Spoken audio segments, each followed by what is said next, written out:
Do you think nowadays it's better to meet people online or in real life? I think nowadays it's probably easier to meet people online. I've got a lot of friends who've met their partners online, and I think it's a really good way to meet people because you can talk about your interests before you even meet. If you have a partner, how did you meet them? So I met my husband when we were at school, but then we kind of went our separate ways and didn't see each other for many, many years, and he got back in contact with me on Facebook. So a little bit face-to-face, a little bit online.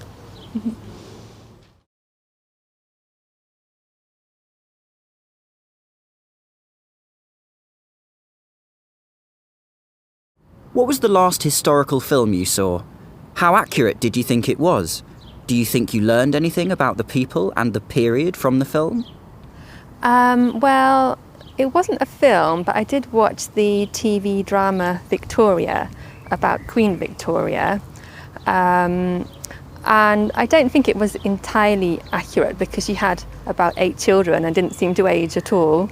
And also, there was a storyline about a duke and his wife who had an affair with a butler. And I did actually Google that to see if it was a true story, but the Duchess didn't actually exist. So I think they obviously just write things in to keep people's interest and make it a bit more exciting. But I did actually learn a lot. I think the Victorian era is the one that we hear about a lot because so much, like the train line was developed around then. But I didn't actually know that much about her and her relationship with her husband and her family. So I think I learned a lot about that.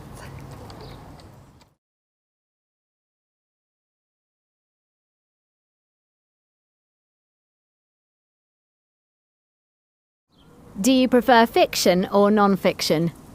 I really enjoy both of them, actually. I read a lot of fiction and I read quite a lot of non-fiction as well, depending on what mood I'm in.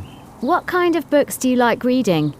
Well, fiction, I really enjoy fantasy and science fiction books especially, and in non-fiction, historical books about pretty much any country, any period really.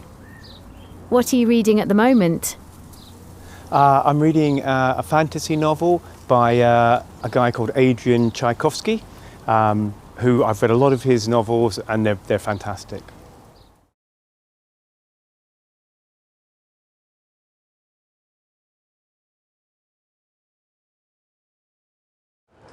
Can you think of a sound you really love and one you hate, and explain why? A sound I love is Autumn Leaves because I love the crunch and the fact it immediately makes me think of autumn, which is my favourite season. Sound I hate is like someone tapping a pen because I find that it's always done when you want to focus and concentrate and it can be quite irritating.